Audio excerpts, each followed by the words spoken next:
Ladies and gentlemen, distinguished guests, the President of the United States and the President of the French Republic.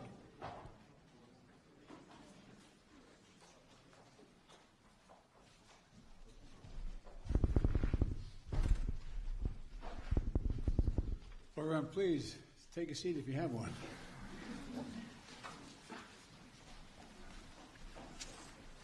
Well, it's great to see you all today.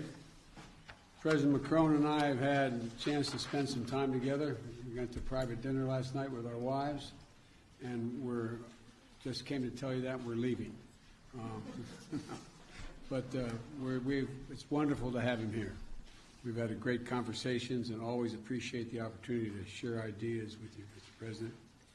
And I especially enjoyed our time that Jill and I and Brigitte had last night in our visit. First time I've gone to dinner, private dinner in Washington in a long, long time. And that I had the protection of the French government with me. But all kidding aside, France is one of our strongest partners, and historically, but one of our strongest partners and our most capable allies.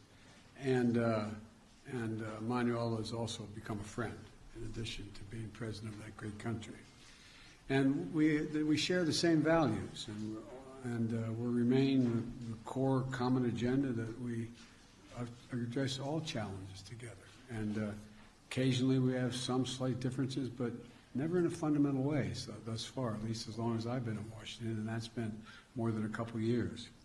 Today, we reaffirm that France and the United States, together with all our allies, all our NATO allies and European Union, the G7, stand as strong as ever against Russia's brutal war against Ukraine. We talked a lot about that in our bilateral meeting. And we'll continue the strong support to the people of Ukraine as they defend their homes and their families and their sovereignty and territorial integrity against Russian aggression, which has been incredibly brutal. I knew Russia was, but I didn't anticipate them being as brutal as they have been and what they've been doing. Many of the reporters in this room have been there themselves and covered from there, and they know what it's like. Today, we reaffirm that, as I said, we're going to stand together against this brutality. And we'll continue the strong support for the Ukrainian people as they defend their homes and their families and their nurseries, their hospitals, their sovereignty, their integrity, and against Russian aggression. And I want to thank you, Mr. President, for welcoming that the people of France have given to over 100,000 Ukrainian refugees. It's a mark of who you are as a people. And they're fleeing Putin's just barbarism. Putin thinks that he can crush the will of all those who oppose his imperial ambitions. But attacking civilian infrastructures in Ukraine, choking off energy to Europe to drive up prices, exacerbating the food crisis, that's hurting very vulnerable people, not just in Ukraine, but around the world. And he's not going to succeed. President Macron and I have resolved that we're going to continue working together to hold Russia accountable for their actions and to mitigate the global impacts of Putin's war on the rest of the world. The United States is helping Europe diversify away from Russian natural gas in the immediate term, and while accelerating our clean energy transitions, and we're going to continue working in close partnership with Europe as we move forward. I welcome the progress we've already made in many of these issues through the U.S.-EU Task Force on Energy Security. And today, we also committed to deepening cooperation between France and the United States on civil nuclear energy through our bilateral clean energy partnership. Around the world, France and the United States are working to strengthen stability and security. We share the vision, the same vision in the Indo-Pacific. We're looking for one Indo-Pacific that's free and open, prosperous and secure. And we're going to continue to strengthen our cooperation to defend core international principles in the Indo-Pacific, including freedom of navigation and freedom of overflight. We're working together to support the Middle East that is more integrated, peaceful, and prosperous. And we want to particularly thank President Macron for his efforts to help bring about the historic maritime boundaries agreement between Israel and Lebanon. We also stand with the people of Iran. And then the French and the United States are working together and hold accountable those responsible for the human rights abuses to counter Iran's support for Russia's war and to ensure that Iran does not ever acquire a nuclear weapon. And as we in the United States are looking forward to hosting the upcoming U.S.-African Leaders Summit, President Macron and I understand Africa's influence and importance, and he has much to add. France has much to add. We're also going to deepen our engagement, listening to and working with our African partners to help strengthen the governance and security and economic opportunities across the continent and to tackle the global challenges of our time. Our partnership also extends to cooperating in outer space, from coordinating defense of our space activities to strengthening scientific efforts to monitor Earth's changing climate. And we had a detailed discussion of the Inflation Reduction Act. I know none of you are curious about that, but we did talk about that a good deal. The United States and Europe share the goal of making bold investments in clean energy to meet the challenges of the climate crisis and to build the industries of the future, including batteries and green hydrogen. We agreed to discuss practical steps to coordinate and align our approaches so that we can strengthen and secure the supply chains, manufacturing, and innovation on both sides of the Atlantic. We ask our teams to follow up on this part as ongoing U.S.-EU consultation continues, because we can work out some of the differences that exist. I'm confident. France and the United States are also leading efforts to strengthen the global health and global health security. President Macron visits falls on the World AIDS Day, and I want to particularly highlight our joint effort to reach our goal of ending the AIDS epidemic by 2030. That is a goal we set, the goal we're going to accomplish, and the goal we're sticking with. And to do it, we have all the tools we need. We just have to make finishing this fight a top priority for not just the two of us, but for other nations as well. And that's why I'm proud to take the baton from you, President Macron, and host the Global Fund's 7th Replenishment Conference this year, building on France's strong record of leadership. We've raised $15.7 billion with the United States and France as the two largest contributors to the Global Fund, and it's going to save millions, literally millions of lives. If I listed all the areas where cooperation between France and the United States were delivering meaningful progress, we'd be here until dinner time. So let me just close by highlighting our long-term investment to deepen the ties between our people, particularly the U.S.-French Fulbright program, which celebrates its 75th anniversary and has facilitated thousands of exchanges between our students, our educators, over the last decades. It's been critical to our relationship. It's a key part of ensuring that the future of this vital alliance remains strong and vibrant for generations to come. So, Emmanuel, thank you again for all that our nations are doing together in the cooperation. My administration has built our foreign policy around the strength of our alliances, and France is the very heart of that commitment. So, merci, my friend, and I look forward to continuing to work with you. And as I used to say in the body I worked on a long time in the United States Senate, the floor is yours. Merci, Monsieur le Président. Monsieur le Président. Thank you, Mr. President. Mr. President, dear Joe, thank you ever so much for these words that very much reflect the discussions we just had. But most importantly, thank you very much for your warm welcome. And indeed, together with my wife, Brigitte, we were very pleased to share this moment together with you and your spouse last night. And let me tell you how honored and moved we are, both my delegation and myself, to be here, invited by you on the occasion of this first state visit by your administration. And regarding this relationship, we said it this morning, and you just said it again, this heritage is based on life sacrifice, on so much. And I would like to say that over centuries, every time there was something vital at stake, we were there, one for the other, without any doubt, without any hesitation, and this is very much what should structure the rest of it. It is this spirit that is prevailing in the current circumstances since last February, and I did not repeat what President Biden perfectly described. And dear Joe, indeed, you very much describe what we're doing together in Ukraine. We clearly condemn this war immediately. We led all the diplomatic actions to condemn this war, the war crimes committed by Russia on the Ukrainian soil, and we support both the Ukrainian army that is resisting, the Ukrainian population resisting as well. And please allow me here to very much thank the United States of America for all the support provided, because this war is impacting the European soil even more directly, and you've chosen to invest so much to contribute to this joint effort.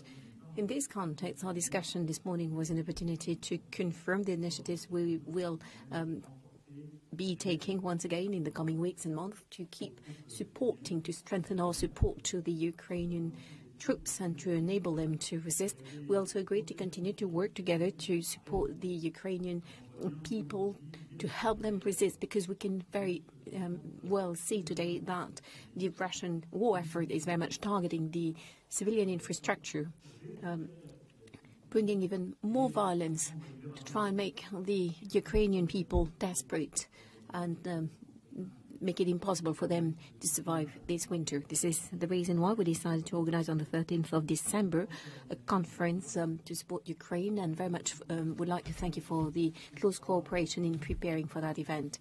And we're working in close cooperation with President Zelensky based on his 10-point plan that he proposed, and also would like to take this opportunity to commend the efforts of President Zelensky to try and find a way, a path to peace while leading this heroic resistance they've been organizing for 10 months. We always agreed, help Ukraine resist, never give up on anything in the UN Charter, prevent any risk of escalation in this conflict, and make sure that when the time comes, on the basis of conditions to be set by Ukrainians themselves, help build peace.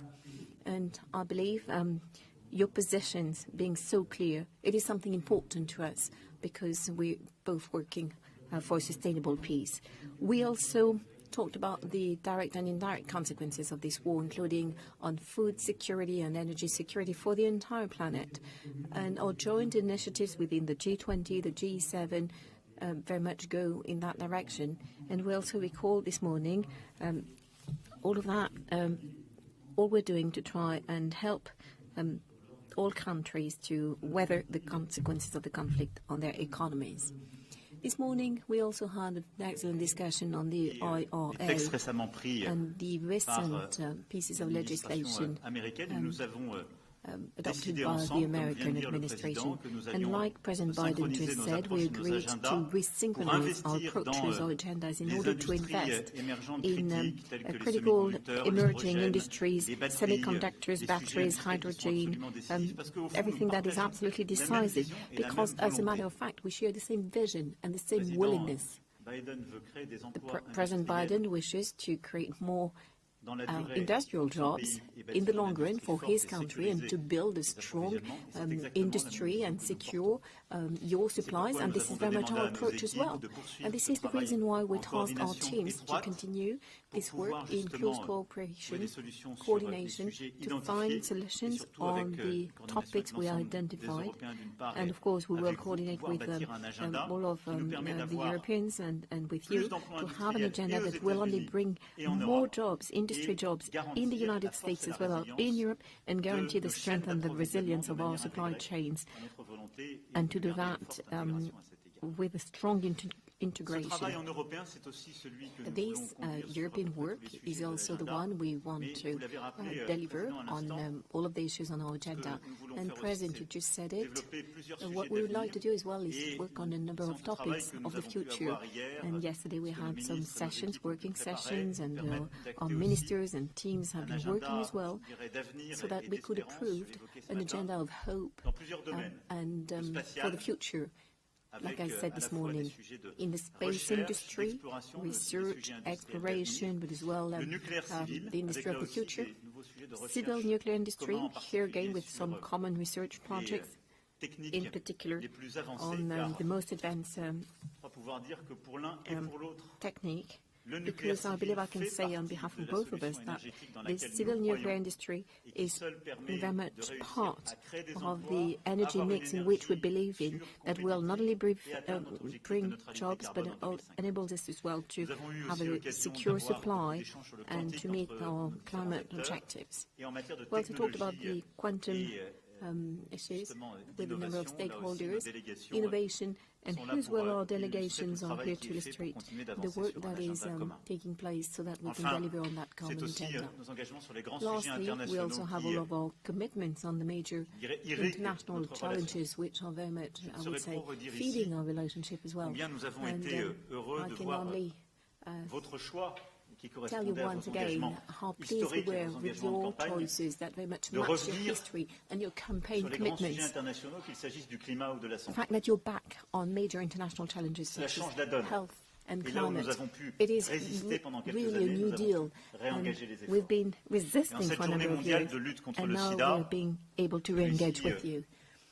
And on this day of World AIDS Day, as well, we are very much continuing to work to deliver by 2030. And I would like to say how much has been achieved by both our countries, which are major contributors to the Global Fund, to deal with, of course, eradicate AIDS, but also malaria and a number of other diseases for the benefit of the most fragile populations.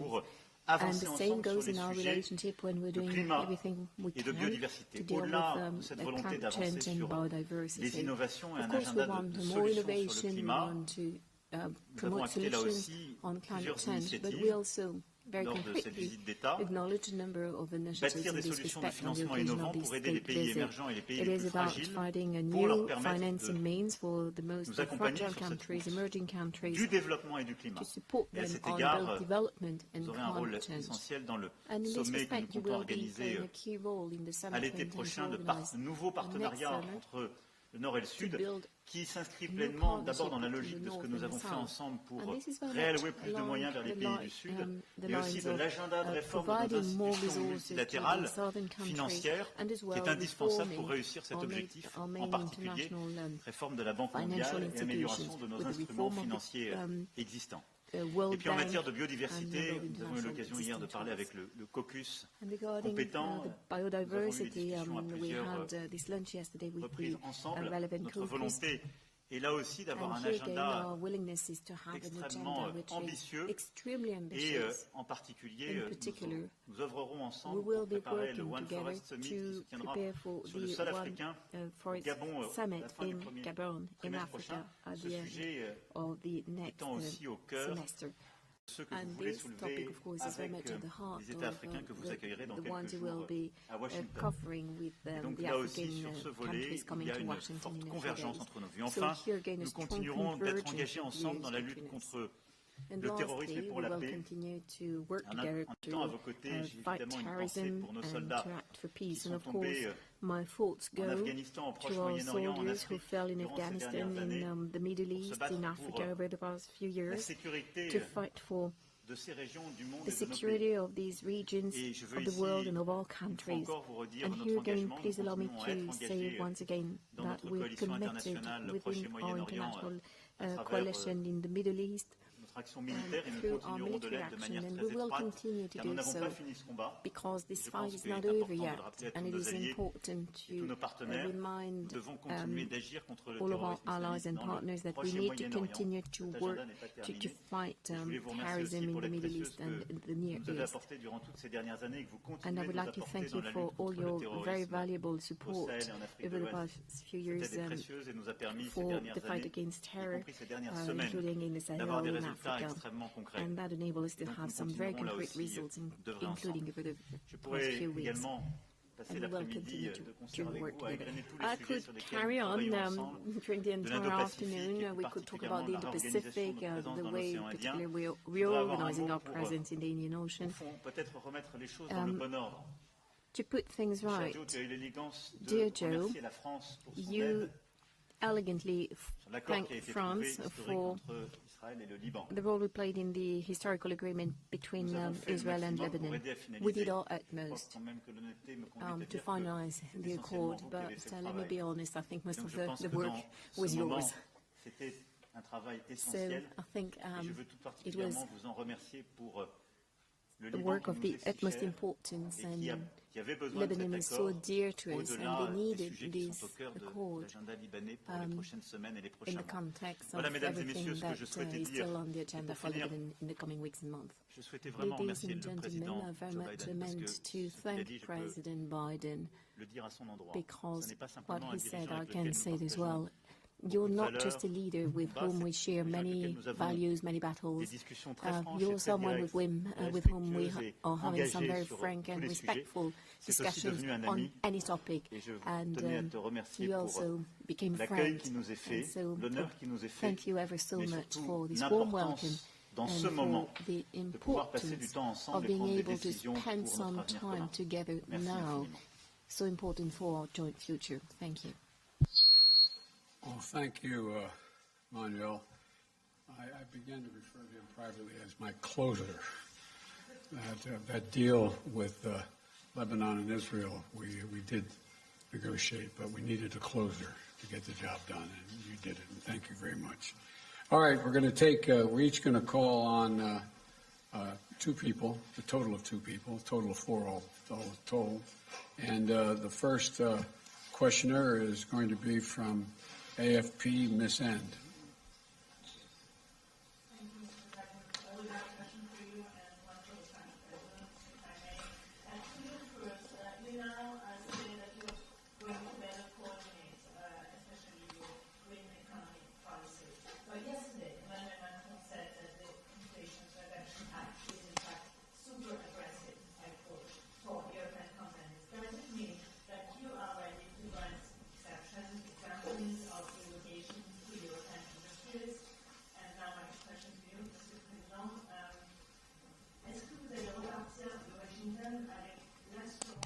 Mr. President, will you leave Washington with the assurance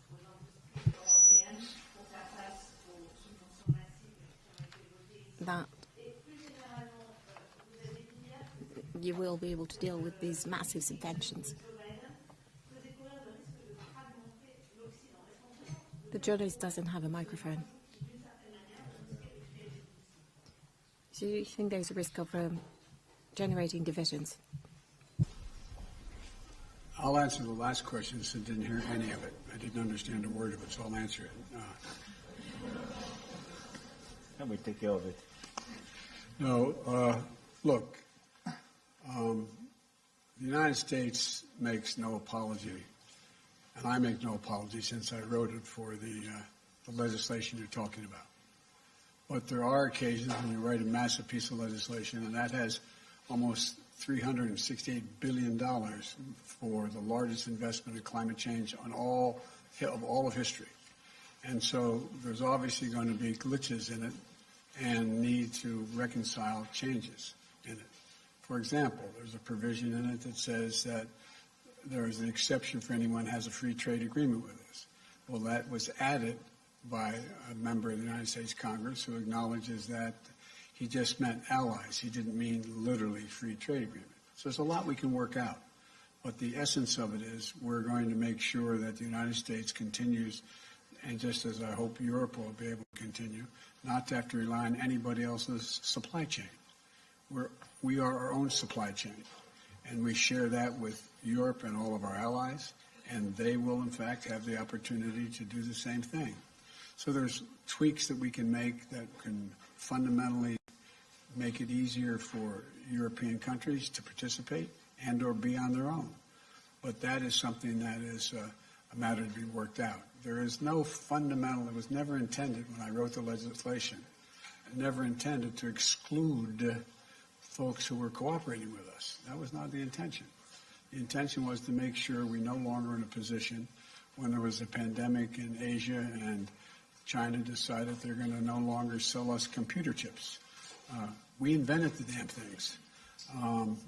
So anyway, but my point is we're back in business. Europe is back in business, and we're going to continue to create manufacturing jobs in America, but not at the expense of Europe. Ce que nous avons échangé avec le président Biden, ce que le président Biden vient d'ailleurs de dire, ce que j'évoquais hier, les États-Unis d'Amérique ont pris une législation pour leur industrie, leur pays, avec un objectif que nous partageons. Créer plus d'emplois, créer des opportunités pour les classes moyennes et réussir à accélérer la transition climatique. La réalité, c'est que les conséquences, et notre discussion a permis de parfaitement montrer que ce n'est absolument pas l'objectif des États-Unis de le faire. Et une des conséquences de cette législation est que sur des projets qui étaient en train de se développer sur le continent européen, l'écart de subvention est tel que ces projets risquent de tomber. Ça n'est pas l'intention du président Biden. J'ai pu hier d'ailleurs discuter avec plusieurs sénateurs et représentants Congrès. Ils m'ont assuré que ça n'était pas non plus leur intention. Et donc, la France n'est pas venue ici demander en quelque sorte pour son économie telle ou telle exception. On est venu partager la manière dont nous visions les conséquences de cette réglementation et à un moment où, au fond, l'actualité nous somme d'agir encore plus de manière concertée ensemble face aux défis mondiaux, de resynchroniser, comme j'ai pu le dire, c'est-à-dire de trouver une dynamique positive nouvelle pour se dire, clarifier quels sont nos objectifs et comment agir ensemble. La discussion de ce matin, pour moi, a été parfaitement claire. J'ai senti d'ailleurs la même intention chez l'ensemble des membres du Sénat comme des représentants hier. La volonté du président Biden est de refaire ici une industrie forte et d'avoir, en quelque sorte, de sécuriser des solutions technologiques pour l'avenir. La France veut exactement la même chose pour elle-même. Et nous nous battons jour et nuit depuis un peu plus de 5 ans pour faire la même chose dans notre pays, ce qui nous a permis de stopper près de 15 ans de désindustrialisation en France et de recréer des emplois industriels et des solutions dans notre pays. On veut juste continuer de faire ça. Et donc on va le faire ensemble, c'est pourquoi nous avons décidé, en lien avec les autres Européens, la Commission européenne, d'avoir un travail qui doit être un travail maintenant technique pour que, en quelque sorte, ces effets en domino qui pouvaient exister sur les projets qui étaient en train de se développer en Europe soient réglés. On veut réussir ensemble, pas l'un contre l'autre. Ça a été clair, c'est ce qui ressort de ce matin. Et c'est exactement la philosophie que je partage. C'est celle dont nous avons besoin. Bonjour Messieurs les Présidents, William Galibert pour la radio RTL. Pour compléter la question de ma collègue, Monsieur Biden, en français, on dit qu'il n'y a pas d'amour, qu'il n'y a que des preuves d'amour. Est-ce que vous avez l'impression que votre ami français repart entièrement rassuré, que vous avez rassuré sur les questions économiques vos alliés européens? Et puis, pourrait-on avoir quelques précisions supplémentaires? Est-ce que vous vous êtes fixé, Monsieur Macron, des échéances précises pour ces discussions économiques, des secteurs précis sur lesquels vous attendez peut-être des aménagements des politiques économiques américaines? Pour être très clair, d'abord, nous avons un travail en européen qu'on va faire. C'est que sur les semi-conducteurs, l'hydrogène, les batteries, notre industrie, on va continuer d'avancer en européen. Et nous ne sommes pas là pour, en quelque sorte, demander des preuves d'amour. On était là pour se mettre d'accord sur une stratégie et clarifier les choses qui méritaient de l'être. Je considère que la discussion l'a fait. Maintenant, nous avons notre propre travail. On ne peut pas demander aux États-Unis d'Amérique de prendre une loi pour régler les problèmes de l'Europe. Donc nous, en Européens, on doit aller plus vite et plus fort pour avoir la même ambition et réussir justement à se mettre aussi en synchronie. Et de l'autre côté, nous avons clarifié aujourd'hui les choses. Il y a plusieurs déjà formes de discussion qui existent. Et c'est dans les prochaines semaines et les prochains mois que nous allons clarifier ça. Mais ça va assez vite, parce qu'en fait, nos projets sont en train de se développer. Donc, pour moi, il y a une grande clarté stratégique dans les échanges de ce matin. Il y a eu beaucoup de sincérité, beaucoup de franchise. Et donc à partir de là, je considère que les discussions des prochains jours qu'il y aura déjà avec la Commission européenne, les discussions qu'on aura dans les prochaines semaines, en lien étroit avec nos partenaires allemands, nos autres partenaires européens et la Commission et l'administration américaine, vont permettre de clarifier sans difficulté ce sujet. Je repars confiant, mais aussi lucide sur ce qui est aussi à faire du côté européen. Confident, but as well lucid as to what remains to be done on the European side, which is a good thing. I'm confident. It's my answer.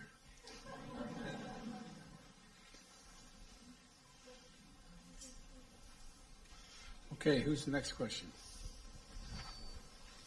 Got my list here. Is it my turn to call on someone? Right? Okay, how about NPR, Tom Merkeith? Thank you, Mr. President. I have a domestic question for you, and then Mr. Macron, I have a question for you about Ukraine. But first, President Biden, do the freight rail workers deserve more than 1 day of paid sick leave, like millions of Americans have? And if so, why didn't you negotiate for that when you were helping to negotiate that contract that you now want Congress to impose?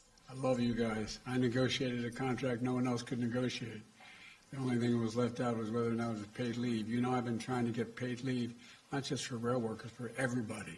But that other team, they're called the Republicans, they voted against it. They said we couldn't do it. We're one of the few nations in the world that don't have paid leave for our workers. And so what we're doing is we can't afford to have, and by the way, in the meantime, they got a 45% increase in salary, et cetera. There's a lot of good things that happened in that.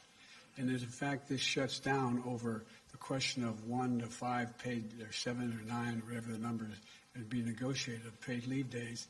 It's going to immediately cost 750,000 jobs and cause a recession. And so what I've made it really clear is that what was negotiated was so much better than anything they ever had, that it's worth, and they all signed on to it, by the way. There are only 4 unions out of the 13 or 14 that didn't agree. So the majority at the time was that I presented it. They asked me to do it. I presented it. They all signed on. But here's the story.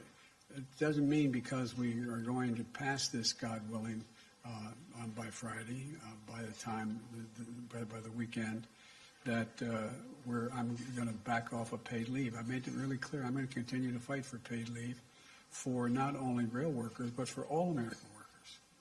I imagine it may surprise some of our European friends that there's no paid leave in the United States of America.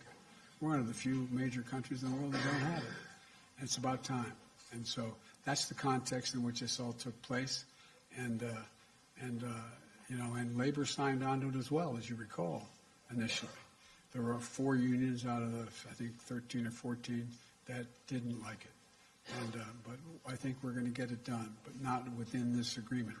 Not within this agreement. We're going to avoid the rail strike, keep the rails running, keep things moving, and I'm going to go back and we're going to get paid leave, not just for rail workers, but for all workers. President Macron, here in the U.S., President Biden is asking Congress for $38 billion of additional funding for support for Ukraine. There's been some pushback from Republicans in Congress saying that they cannot continue to write a blank check. So do you have confidence that the United States will be able to continue supporting Ukraine's defense in the way it has over the past year, in the months going forward? And did you talk to President Biden about trying to urge Ukraine to negotiate to end this war, especially with winter bearing down and the effects on energy prices? Look, I do thank President Biden and his administration for the great commitment they had vis-à-vis Ukrainian people. And let me just say that our two nations are made of values and history. And what is at stake in Ukraine is not just very far from here, in a small country somewhere in Europe, but it's about our values, and it's about our principles, and it's about what we agreed together in the UN Charter, protecting sovereignty, in territorial integrity. And this is why I do believe that having the U.S. strongly supporting the Ukrainians in that time is very important, not just for the Ukrainians. For the Europeans, we are. This is why we do thank you for this solidarity. But for the stability of our world today. Because if we consider that we can abandon the country and abandon the full respect of these principles, it means that there is no possible stability in this world. So I think it's extremely important to have you so much committed. So I'm confident because I think your people and your representatives do endorse and understand these objectives. We will follow up our own support. We increased our military support. We increased our economic support. We are increasing our humanitarian support. And for the second question you raised, let me tell you that we will never urge the Ukrainians to make a compromise which will not be acceptable for them. Because they are so brave and they defend precisely their lives, their nation, and our principles. And because it will never build a sustainable peace. If we want a sustainable peace, we have to respect the Ukrainians to decide the moment and the conditions in which they will negotiate about their territory and their future.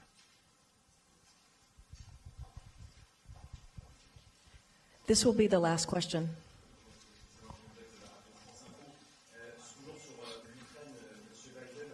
Emmanuel Macron doit s'entretenir dans les prochains jours, les prochaines semaines avec Vladimir Poutine. Le lien est maintenu depuis le début de la guerre. Vous n'avez pas toujours été d'accord avec cela. Est-ce qu'aujourd'hui vous approuvez l'approche du président français? Une deuxième question pour vous deux, alors que la guerre en Ukraine semble aujourd'hui à un tournant. Est-ce qu'il vous semble réaliste que le président Zelensky conditionne l'ouverture de négociations à un retour, je veux dire, dans le giron ukrainien de la Crimée? That is the return of Crimea to Ukraine. Look, there's one way for this war to end, the rational way. Putin to pull out of Ukraine, number one. But it appears he's not going to do that. He's paying a very heavy price for failing to do it, but he's inflicting incredible carnage on the civilian population of Ukraine, bombing nurseries, hospitals, children's homes. It's sick what he's doing. But the fact of the matter is, I have no immediate plans to contact Mr. Putin. Mr. Putin is, let me choose my words very carefully. I'm prepared to speak with Mr. Putin if, in fact, there is an interest in him deciding he's looking for a way to end the war. He hasn't done that yet. If that's the case, in consultation with my French and my NATO friends, I'll be happy to sit down with Putin to see what he has in mind. He hasn't done that yet. In the meantime, I think it's absolutely critical what Emmanuel said. We must support the Ukrainian people. The idea that Putin is ever going to defeat Ukraine is beyond comprehension. Imagine them trying to occupy that country for the next 2, 5, 10, 20 years, if they could. He's miscalculated every single thing he initially calculated. He thought he'd be greeted with open arms by the Russian-speaking portions of the Ukrainian population. Go back and read his speech when he invaded, when I said they were going to invade, and they did when we said they were. Go back and read the speech he made. He talked about him with needing to be another Peter the Great. He talked about the need for the people that Kyiv is the mother lode of Russian identity in the beginning, et cetera, et cetera. He's just miscalculated across the board. And so the question is, what is his decision? How does he get himself out of the circumstance he's in? I'm prepared, if he's willing to talk, to find out what he's willing to do, but I'll only do it in consultation with my NATO allies. I'm not going to do it on my own. Thank you. Sur la question que vous posez et les préconditions qui sont mises par le président ukrainien, je pense que ce qui est important pour nous tous de regarder, c'est qu'au moment même où l'Ukraine est en train de résister, de subir des crimes de guerre, de subir des attaques sur ses infrastructures civiles, de mener des contre-offensives. Le président Zelensky a proposé un plan de paix en 10 points. Et je pense que notre devoir, c'est d'engager le travail avec lui, parce qu'il y a une vraie volonté de la part des Ukrainiens d'aller sur le terrain de la discussion. Et nous le reconnaissons et nous le saluons. Et je peux ici vous dire, pour avoir été pendant plusieurs années responsable du suivi de ce qu'on appelait le format Normandie, et donc de la mise en œuvre des accords de Minsk. La dernière réunion qu'il y a eu entre le président Zelensky et le président Poutine, elle date, c'est d'ailleurs la seule, de décembre 2019. Et nous étions à cette époque-là avec la chancelière Merkel. Je peux vous dire que j'ai vu un président sincère qui voulait discuter et négocier. Et le président Zelensky, depuis son élection jusqu'au mois de février dernier, il n'a eu de cesse de vouloir négocier. Celui qui a décidé de lancer une guerre, c'est le président Poutine. J'en ai été le témoin direct, y compris par le déplacement que j'ai pu faire en Russie et en Ukraine au début du mois de février. Donc il est légitime que le président Zelensky ait des préconditions pour négocier. Maintenant, nous devons travailler la substance de ce qui peut être à terme un accord de paix. Et ensuite, c'est l'évolution des prochaines semaines et des prochains mois qui nous dira le moment qui est le bon et le choix des Ukrainiens. Une fois qu'on a dit ça, je continuerai en effet à parler au président Poutine, et d'ailleurs, on s'en a entretenu ce matin avec le président Biden, parce que nous avons constamment essayé aussi d'éviter des escalades et d'obtenir des choses très concrètes. Et donc, en particulier, j'aurai une discussion sur la question de la sûreté et de la sécurité des centrales nucléaires dans les zones contestées, en particulier celle de Zaporizhzhia, parce que je pense que le travail que la France mène depuis plusieurs mois, et d'ailleurs depuis le début du conflit, rappelez-vous, on l'a fait dès le mois de mars, sur la centrale de Tchernobyl, en soutien du très bon travail fait par l'AIEA et son directeur général, M. Grossi, est important. Donc il faut continuer de faire cela et d'engager. Nous continuerons. Voilà. Merci beaucoup. Thank you so much. Ladies and gentlemen, distinguished guests, please remain in your seats until the official delegations have departed. Thank you, folks. All right. So you have a message to the president from China, you feel better on.